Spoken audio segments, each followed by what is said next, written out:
And the order that we will follow, as they drew their numbers, Jeff Griffith will be the first one to speak, then Ben Henderson, and then third will be Mike Booth. And at this time, candidate Jeff Griffith, you have 2 minutes to introduce yourself. Thank you. Good evening. My name is Jeff Griffith. I'm a candidate for the Sheriff's Office. Real quick, a little bit about myself. I grew up in Shawnee, went to high school here. After high school, went into the service. I joined the 82nd Airborne Division at Fort Bragg, North Carolina. Second half of my career, I was assigned to the Old Guard in Fort Myer, Virginia, where I was a member of the Presidential Escort Platoon and a Sentinel and an Assistant Relief Commander at the Tomb of the Unknown Soldier. After my military career, I came home and joined the Shawnee Police Department. Worked here for a time, joined the Highway Patrol.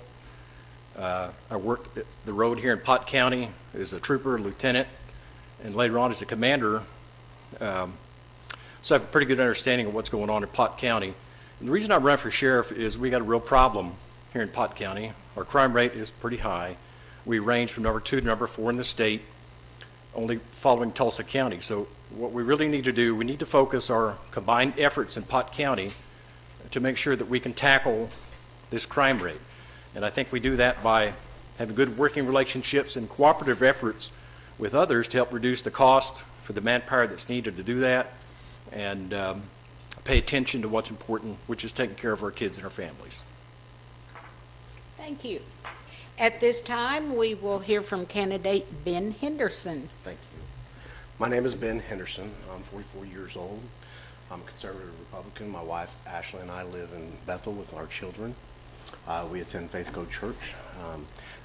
I spent a lot of time in law enforcement since 2002. I've also spent some time overseas working with foreign nationals and training in weapon systems, defense tactics, cultural diversity, as well as other things.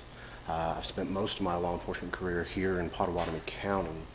And one of the reasons I'm running for sheriff is because there is an increased crime rate in this county, and we need to do something to reverse that. Having been in law enforcement for 18 years, I've seen a lot of things, learned a lot of things, worked with a lot of people, and we have resources available to us that are not being utilized. We have expenses that are not necessary, and we need to make some adjustments to that. There's training that needs to be addressed so that our deputies can better serve our communities. You know, there's a lot of issues throughout the entire Pottawatomie County area that need to be addressed that a lot of people in our communities don't feel are being addressed. So I'm looking forward to serving our community. Thank you. And now we will hear from candidate Mike Booth. Sure, I have a prepared statement. I'm Sheriff Mike Booth, your current elected sheriff. No other candidate has law enforcement or military experience that I have. I worked for 3 former sheriffs and 2 former district attorneys of Pottawatomie County. I was assigned to NCIS after 9/11 and was elected your sheriff in 2008. Our successes as a sheriff's office since 2009 are unmatched. Since becoming sheriff, we have more deputies of the year in the state of Oklahoma, more reserve deputies of the year in the state of Oklahoma. We have the most decorated deputy in the state of Oklahoma. We are currently the 2nd most decorated sheriff's office in the state of Oklahoma, with many awards like life-saving awards, Medal of Valor for heroism, special recognition awards for going above and beyond the call of duty. While I've been elected sheriff, I was voted by a committee of elected sheriffs from around the state as Sheriff of the Year for the state of Oklahoma. I was elected as President of Oklahoma Sheriff's Association. I'm a Special Deputy United States Marshal and the only person here that is certified in county government operations through OSU Extension Government Training Program. We have more training and advanced training and instructors than ever in the history of our county. Since 2009, I've instituted 17 programs to help make our families safer and a better place to live. Example, the Highway Safety Program. When I took office, we were 4th in the state for fatality crashes. We are now 41st. The National Highway Safety Program has used our program success in their national presentation. We have VAWA, Domestic Violence, and VOCA, Victims Advocate programs, our sex offender compliance and canine programs, our crisis intervention team to de-escalate a situation when people are in a moment of crisis, as well as many others that I don't have time to mention. So I appreciate the support and confidence for our programs and to continue to protect and serve all of our citizens with honor and integrity. Thank you. Okay, now we will go on to our question phase of this forum, and we will start with candidate Jeff Griffith. Question: there are nationwide issues with law enforcement officers being properly trained to avoid excessive force. What steps would you take to ensure your officers deal with the public fairly? Well, first and foremost, we need to review our current policies and our use of force continuum protocols. Every agency has to deal with that. When these things happen and they come up like they do, and they'll come up more in the future, we just absolutely need to be on top of it, make sure that we're not caught in a deliberate indifference circumstance where we have to make sure we've trained them, equipped them, and supervised them properly. So part of the answer is having the training, but we also need to supervise them and give them proper equipment. And simply review, what are we doing what we're supposed to be doing to de-escalate these situations. And as these things kind of evolve and they kind of get out of control, we found that law enforcement's training is inadequate. We're behind the times. We need to get up to speed and to really review through this change of management philosophy that the department should be applying. Are we identifying the right problem? Is it training? Is it supervision? Or what is the issue? And then identify that individual that's not performing like they need to be and hold them accountable. Thank you. Same question to candidate Mike Booth. Do I need to repeat the question? No, that's fine. We have a crisis intervention team. We have several members of the Sheriff's Office that have gone through this specific training. We train individuals from other agencies that come here that have been involved in situations where there may be a violent offender, where we've been able to de-escalate that situation. We've done that many times on many occasions. Not only do we conduct that training here, but through the Sheriff's Association as well. We contribute to that training, and sheriffs all over the state of Oklahoma that bring that training in from nationwide law enforcement trainers to give us that training as well. So I think that we're on the cutting edge of that training already. As, like I said, we train other agencies that come to us for different types of situations, that we write the program and the training program to get certified and by CLEAT. Some of them are beginner, intermediate, and advanced training programs. We provide that for other agencies already. So I think we're in pretty good shape. Same question for candidate Ben Henderson. There are nationwide issues with law enforcement officers being properly trained to avoid excessive force. What steps would you take to ensure your officers deal with the public fairly? We would increase the frequency of that training, as well as provide advanced training to meet up with best practices. Review our policies and procedures, make sure they're current and updated, as I think needs to be done every year. And again, with proper guidance and leadership, making sure that those deputies or officers are on track with that training that they've received. So, thank you. Second question, and we will start with candidate Ben Henderson. As a candidate for sheriff, how do you plan on combating the ongoing methamphetamine pandemic, painkillers, and other drugs plaguing our community? that's a good question. One way of working with that is we have a variety of agencies around us that do just that.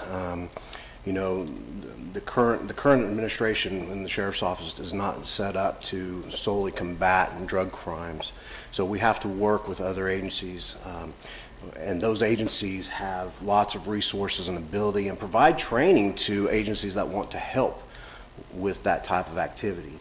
So I think getting more involved with those other agencies and allowing ourselves to learn from them and participate with them will go a long way to help us in our county. Same question to candidate Jeff.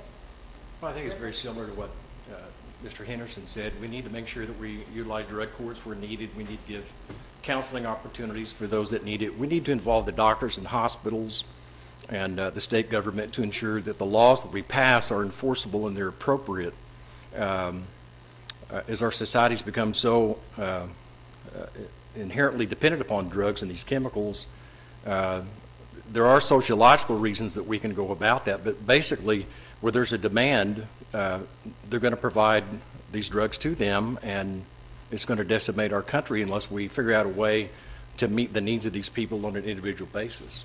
So there are things that the government can do. We can pass appropriate statutes and legislation and work with doctors and hospitals to get them correctly dispensed. Is this the right drug? If they're illicit drugs, then we need to combat with drug task forces and things like that to curtail it. So there's not one answer to this problem. It's a complex problem, and it's plagued our whole country, and we're going to need to pay some attention to it.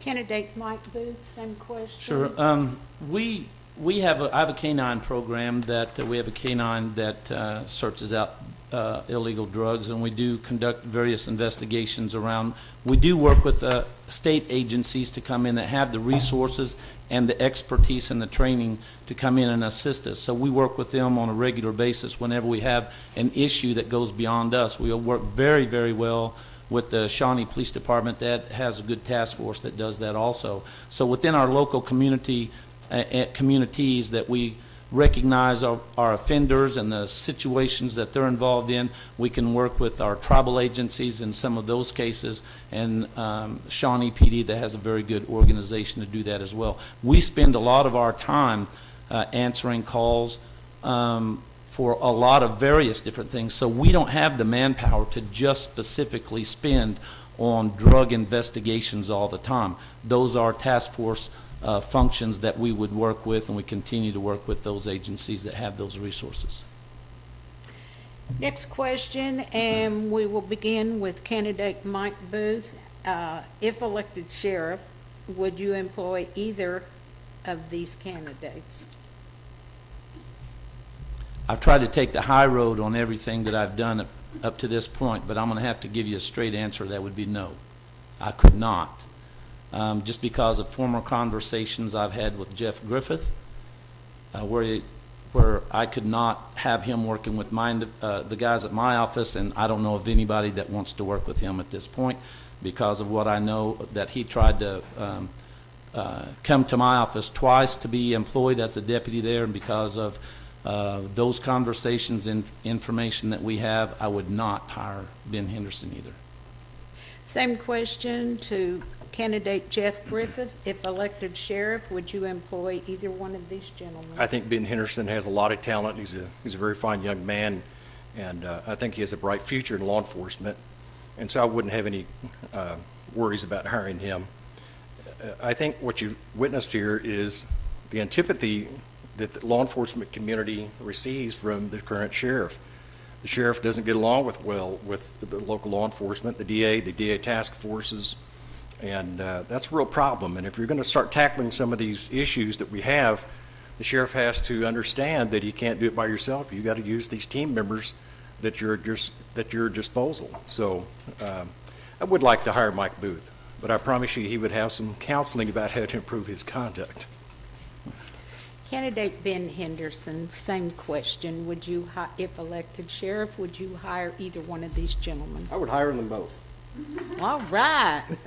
They both have good experiences and some good knowledge, and I think we could find it useful. Thank you. All right. Next question. And we will start with candidate Ben Henderson. What should the state do to help law enforcement with mentally ill patients? Is there anywhere to take them to locations these days to get help? So this is a big topic. The answer is no. There's not enough. There's not enough resource. If the state's going to step in and help provide more resources, then absolutely, that would be a great idea, but not just provide, the facility, but provide, help getting people that need to be there, and then follow up with them, because, once we get someone there, they continue to need help. It's not just a short-term deal. It's not something that we can just sit there and go, okay, you're in a facility now, get better. It doesn't work that way. So they need some long-term options and not just a short, quick fix. It's not going to work well that way. Candidate Mike Booth, same questions. What should the state do to help law enforcement with mentally ill patients? Sure, Is- I'm sorry. Go ahead. I was on the governor's task force assigned to that with different attorneys, legislators, law enforcement from around the state to work on that exact issue, to see what was better for law enforcement handling the mental health issues that we face today. And it all boils down to money and resources. Law enforcement right now, especially smaller agencies, don't have the resources. The training that we receive just helps us deal with that individual at that moment. The long-term care, the facilities that are available, that's a whole different issue. And the state needs to pick up more of that instead of putting more on law enforcement to be mental health professionals,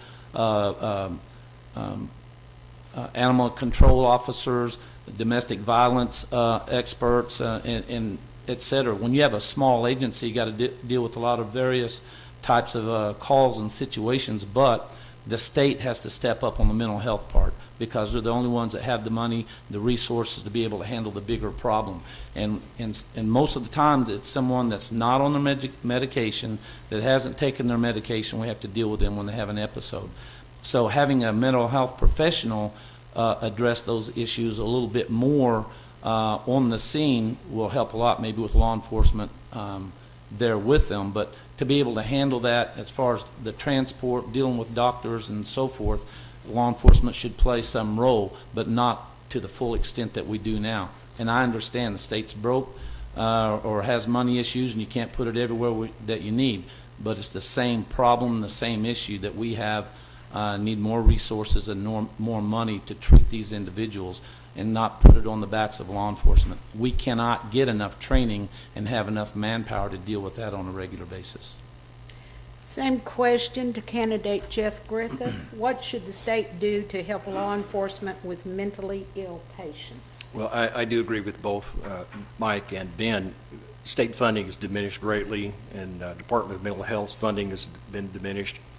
Law enforcement cannot do this work. We're not psychotherapists. We deal with them in the worst of circumstances, and we need a way and funding mechanisms to enable us to get them to the help they need effectively and efficiently. So the bottom line of it is the state does need to put additional resources into this. A lot of the work that we do on the side is directly or indirectly related to their mental health, and along with drugs that they have or they're not taking, either way. And so we do need the state to step up and fund these systems appropriately to enable law enforcement to do our job. Thank you. Next question, and we will begin with candidate Mike Booth. If you have to cut your budget next year, where will you start? 94, as we said earlier, 94%, 94.7% of my budget is salaries and benefits. And I still have people leaving on a regular basis to get jobs that pay higher, that don't want to leave, that love law enforcement and what they do here.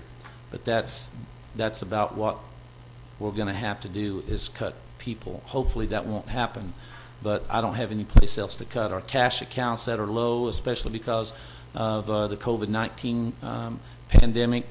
We got to keep vehicles running. Having used vehicles costs a lot of money to keep going with all the issues and problems and maintenance and so forth. Luckily, from the county commissioners, they've helped us out with another set of a new round of vehicles coming up. So it would have to be people. As much as we need and the more deputies that we need to put on the street, it's not possible, and unfortunately, that's the only place to cut. Ben Henderson, same question.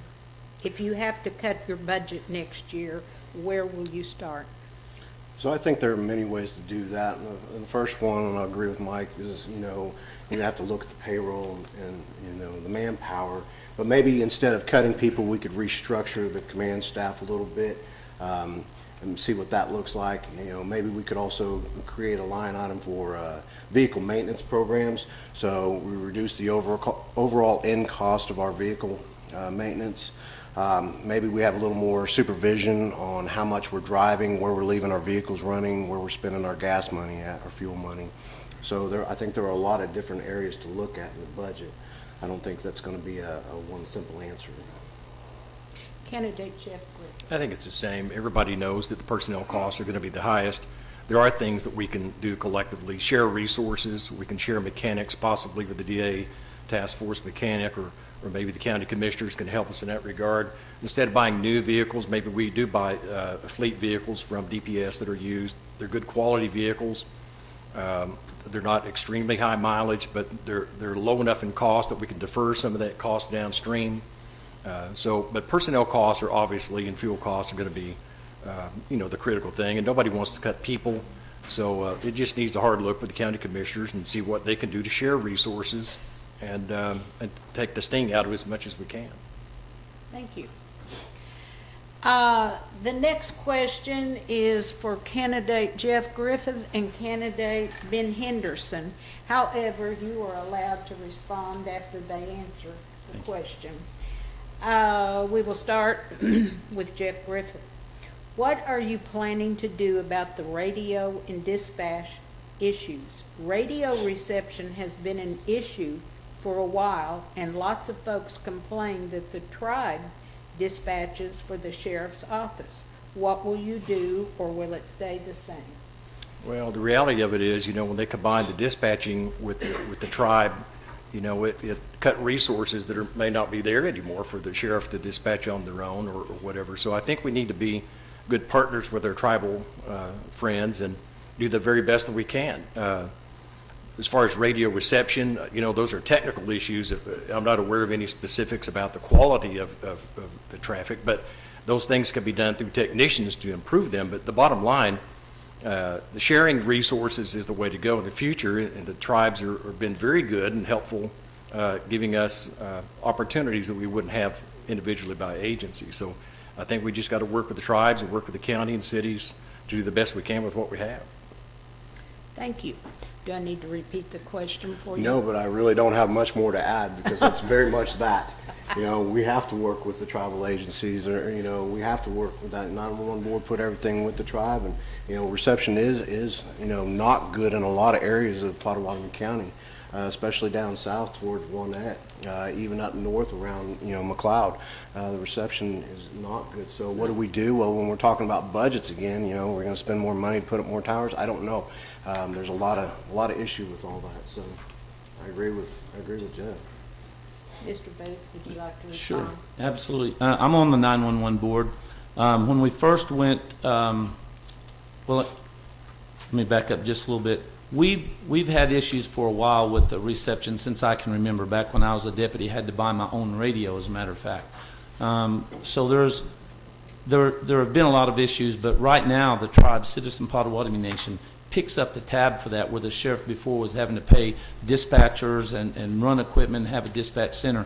They're taking care of that. They just, I think, have gotten over $1 million worth of grants to put up additional towers. There's a tower going in down south right now that about half of it is completed, so that is going to help. We've been able to come up with different ways, and radios, we have to switch to our Project 25 radios to be compliant with the FCC, which I got a grant to do that. We did not have one radio that would be able to be used on that system. So with that grant, I was able to get those radios. The tribes have helped us out and have been able to get the grants to advance the technology so we could use other radios on those as well. Thank you. The next question is directed to candidate Mike Booth. Get ready, it's loaded. During the last 4 years, we personally witnessed the following practices, to name a few.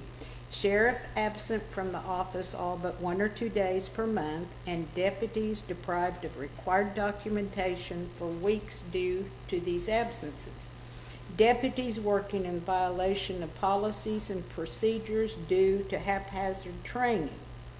Deputies threatened with their jobs for tracking hours worked. Given that the sheriff's office coin proclaims the values of duty, honor, integrity, which of these practices do these candidates find acceptable? That's an easy question. I have one employee that came to me with a list of problems with the policies and the violations of those policies. The only problem was he got every single one of them wrong. I went over all the policies and the discrepancies that he claimed to have happened. This individual went home at 4 o'clock. If he thought at 4:05 he had to stay to finish something, then he considered that overtime, when a lot of us didn't even get into the office to do paperwork till 6 or 7 o'clock at night and was there until 8 or 9 o'clock at night. So he never seen those deputies, and he never seen me there. And the only time when we had manhunts, and we'd be out all night long, and sometimes for 2 days at a time being out on a manhunt or searching for a body, this individual complained all the time and wouldn't show up. And there was not one deputy at my office that ever wanted to work with him, was glad when he was gone. So I can say none of that is true, and I've dealt with that with the list of complaints, but none of his complaints were valid. So. Mr. Griffith, would you like to respond? Sure. State auditor has noted in their report, the audit of the sheriff's office for the last 2 years in a row, one of the notations was kind of a cautionary warning. This is the second year in a row that they failed to conduct their timesheets accordingly and turn them in. So part B to that answer is, as a boss, it's our compunction to counsel our people before they get to a problem point. And so if an individual has a problem and he's not meeting your expectations or mine or Ben's, the first thing we should do, we should first examine, are we giving him the correct information that allows him to change before it gets to be an issue? And that's just a mark of good leadership, rather than waiting at the end of the time and then heaping all the problem on that employee. So let's coach these guys as they go along. Let's not hack on them, and let's give them the benefit of our experience and the opportunity to fix whatever it is that's going on before it becomes an issue. Mr. Henderson, would you like to respond? I think it's been said. All right. Let's move on to the next question then. We will start with you, Ben Henderson. We currently have one of the worst crime rates in Oklahoma. If elected sheriff, what is your plan to lower the crime rate in Pottawatomie County?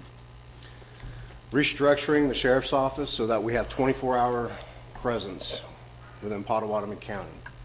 As is, we do not have 24-hour presence and have not had for some time. So restructuring the scheduling, getting people out, getting the deputies out on the streets so that they are able to respond appropriately. Create a deterrent by being visible in the first place. So along with other things, working with other agencies, but as far as the sheriff's office is concerned, we need our deputies to be visible all the time, 24 hours a day. Candidate Jeff Griffith, same question. It's pretty easy, pretty straightforward. Law Enforcement 101. We create working teams. They're called different things in different areas, task force, impact teams, or whatever. We work with our partners to develop this response team based upon the data and the metrics of where the crime is and what time of the day and where it's happening. And we put people in high-profile times and places to reduce that crime. We have to have 24-hour coverage. There are things that we can probably do, there's no doubt, to restructure, shift some coverage from other areas in the sheriff's office to get more field deputies out there. And but bottom line, all of that presupposes that we have a good working relationship with the other local law enforcement agencies. Right now, that is not happening. As evident in the news and the media, that we've got an issue, and what we need to do is to reach out to them and let these things pass, and let's work for the betterment of our community through teamwork. Mr. Booth, same question. Sure, I'm happy to deal with that question. I have the OSBI stats here, and where everybody's coming up with the high crime rate, they know we do not have that high crime rate. They're promoting this to promote themselves to run for this office. You can ask the chief out there that is a software issue, erroneously reporting crimes that it wasn't valid as an old software issue. They're correcting that. Those crime rates will come down. I have the OSBI stats here for anybody that wants to look at that. We're at 18% for the sheriff's office, 18%. Tecumseh PD is over 30% on their crime rate. So that high crime rate, and as far as 24-hour coverage, we do have 24-hour coverage. And we've always had 24-hour coverage. I have a deputy on the street for 20 hours, and I cross-commission all the tribes and members from every law enforcement agency in Pot County, except for one, that go out and work as deputies to help us answer those calls, but my deputies are out there for 20 hours a day. If I had more people, because we're data-driven in our crime stats to put the resources where we need due to the crime, then we do that. We're already doing that. We do that every day and share it with the OSBI. All right, let's move on to the next question. This one is for candidate Griffith and candidate Henderson. Will you have a physical standard for all deputies, including the undersheriff, such as a certain height or under a certain weight? Why or why not? Go first. You know, it's really difficult to come into a circumstance where an employee's already been there for years and years and say, you got to weigh this much, you got to look this way.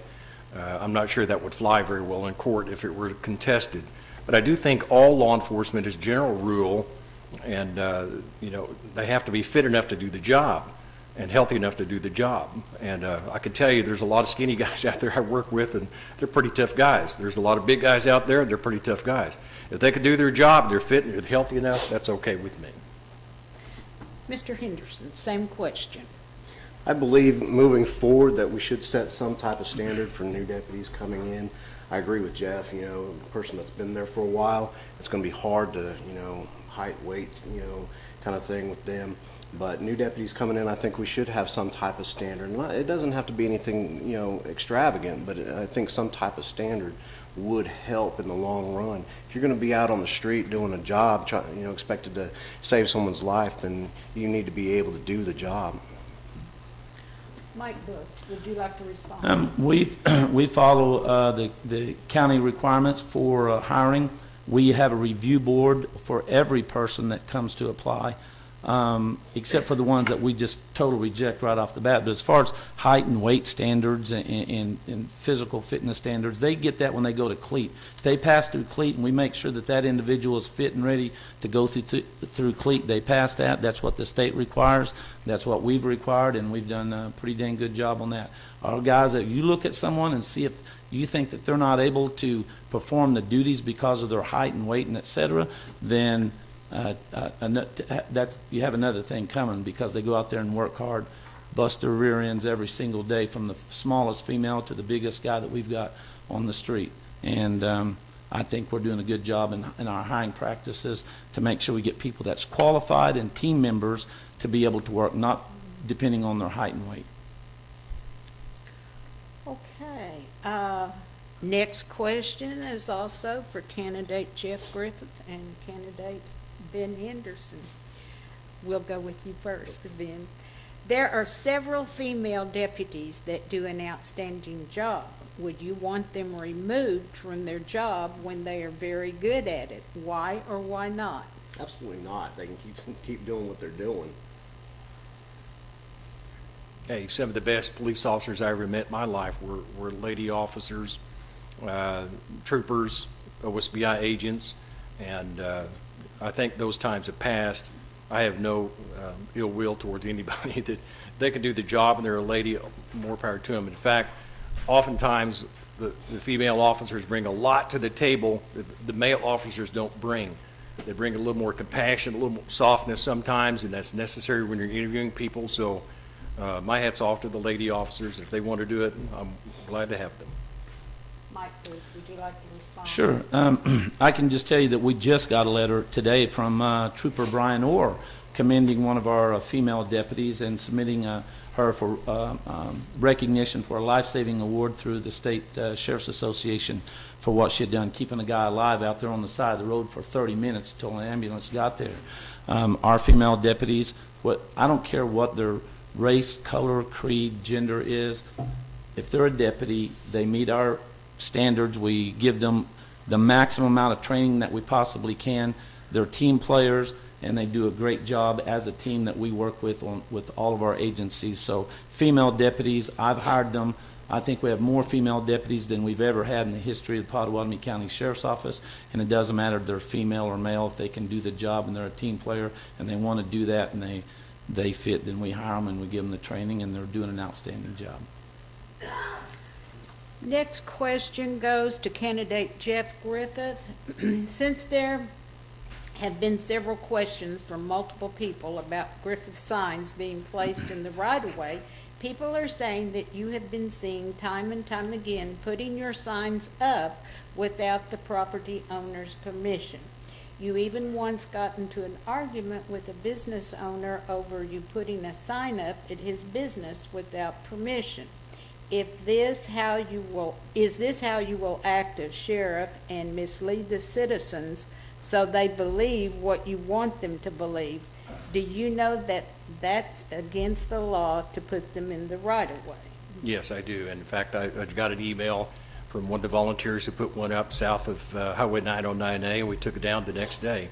The incident that you're talking about, the property owner of that complex, he rents out his the other building to this individual, and the owner of the property said I could put a sign up. And I did go next door, even though he was the owner, and I asked the gentleman in there if I could put up a sign.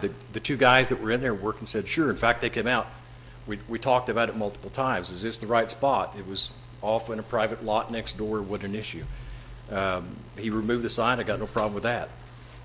So we're going to put the signs up where they need to go, and we don't have any worry about anybody taking them down if they don't want them there. So his issue was, I'm not sure really what his issue was, but there was no argument on my part. The argument was that he wouldn't give the property back, which ultimately he did. When the Tecumseh PD guys got there, he sure enough produced them out of the pickup. So, that's his problem. Time. Mr. Henderson, would you like to comment or give a response? No, ma'am. Mr. Booth, would Sure. you like to respond? I can say we received several complaints. I just spoke with DOT yesterday because people that had called DOT to complain about the signs in the right-of-way and personally had seen Mr. Griffith putting those signs up, that had complained to me to see what we were going to do about it since DOT wasn't. DOT contacted me, or I talked to DOT, and they said they would take care of it, and they had complaints, and they were going to take care of that right away. For someone that was internal affairs, that looked after cops, trying to find cops that broke the rules, bent the rules, or whatever, our city ordinances, our state statutes, and our ethics that we have about not putting those signs in the right-of-ways, we make sure that every sign is put where it's supposed to be. If a worker puts a sign somewhere else, we get it back up right away. But we have not ever had a complaint about our signs, and especially seeing me put up signs where they're not supposed to be. It's wrong, it won't happen, and I think that they should be taken up today. Time. Yeah, we've got 2 or 3 more questions, and we will end this race. This question goes to candidate Ben Henderson. What 3 initiatives would you like to see in place that would help the Sheriff's Department better serve citizens in this county? Well, the first one, again, is restructuring the command staff and the overall scheduling of the Sheriff's Office to provide better service, faster service to the citizens. The second one would be, to go ahead and keep the canine program that's in place, but go ahead and build on that canine program slowly but surely to, help with the drug problem, but help the deputies out on the street, help our citizens be safer, especially during manhunts, things of that nature. The third one would be a vehicle maintenance program that's set up specifically to keep our vehicles running, to keep the cost of the taxpayers down, and to, overall save money for our community. Thank you. Candidate Jeff Griffith. I think they're largely the same. I think first and foremost what we need to do is reinstill a positive working relationship with our partners in the county. The crime rate that the sheriff was talking about is a collective crime rate, and that is a very accurate stat that I've quoted. It is encompassing a problem for the entirety of Pot County. The second thing we need to do, we need to create an effective response team to start dealing with our problems collectively, to share costs, share resources. And the third thing, we need accountability in the sheriff's office. And one of the first things that I would ask when we get in there, we need to do a full-blown audit of the sheriff's office to find out if we're spending money appropriately and wisely, and where's that fund being spent. Could you repeat the question? I sure I got can. focused on one part of that. What 3 initiatives would you like to see in place that would help the Sheriff's Department better serve citizens of the county? We have a data-driven system right now. We collect stats from our crimes in different parts of the county.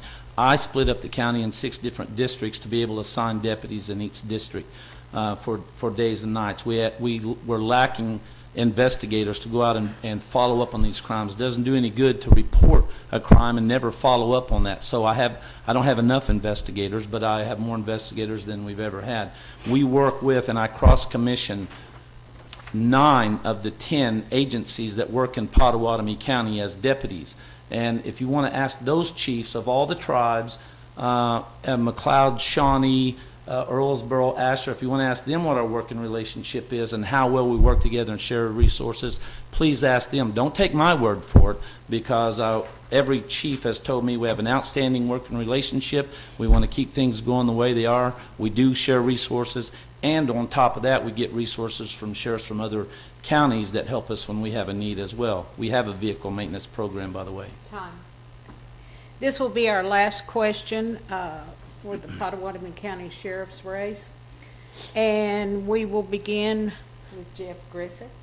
According to the latest CDC statistics, of the 20 states with the highest gun deaths per capita, which includes Oklahoma, 11 of those states allow permit-less carry.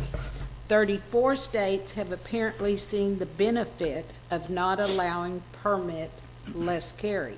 In light of this fact, do you feel that Oklahoma firearm laws need to be loosened or strengthened? I think they're just about right. The Second Amendment's pretty clear. We have the right to keep and bear arms. As a society, we also have the right to ensure that we have responsible ownership and use of those weapons. And the high crime rates are attributed largely in some areas for handguns, more so than rifles. But I think the open carry's not been a big problem. It does make police officers more in particular a little nervous, because we're not accustomed to being around people that are armed in our immediate proximity. But I think the Second Amendment is a viable tool today. I think it's just as important today as it was when it was written. And I think we need to keep our people prepared to defend themselves. I would not be the kind of guy, and I don't think either one of these guys would either, to deny them the right to protect themselves. Thank you. Mike Booth, do I need to repeat the question? No, I think that we got to deal with Oklahoma and Oklahomans and not worry about what the rest of the country does, the same as in Pottawatomie County. What they do in Wanette and what they're accustomed to do there may be different than what they do in McLeod, et cetera. In February this year, I declared Pottawatomie County a Second Amendment sanctuary county, because we have a lot of people out there that want to do good, that want to be that are law abiders, that want to be able to carry their gun and protect themselves, because they know it doesn't matter where you live.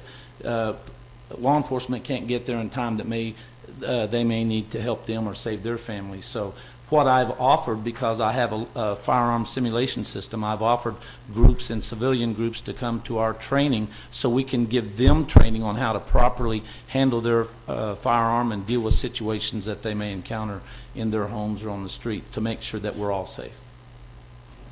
Candidate Ben Henderson, do I need to repeat the question? It's long. According to the latest CDC statistics, of the 20 states with the highest gun deaths per capita, which includes Oklahoma, 11 of those states allow permit-less carry. 34 states have apparently seen the benefit of not allowing permit-less carry. In light of this fact, do you feel that Oklahoma firearm laws need to be loosened or strengthened?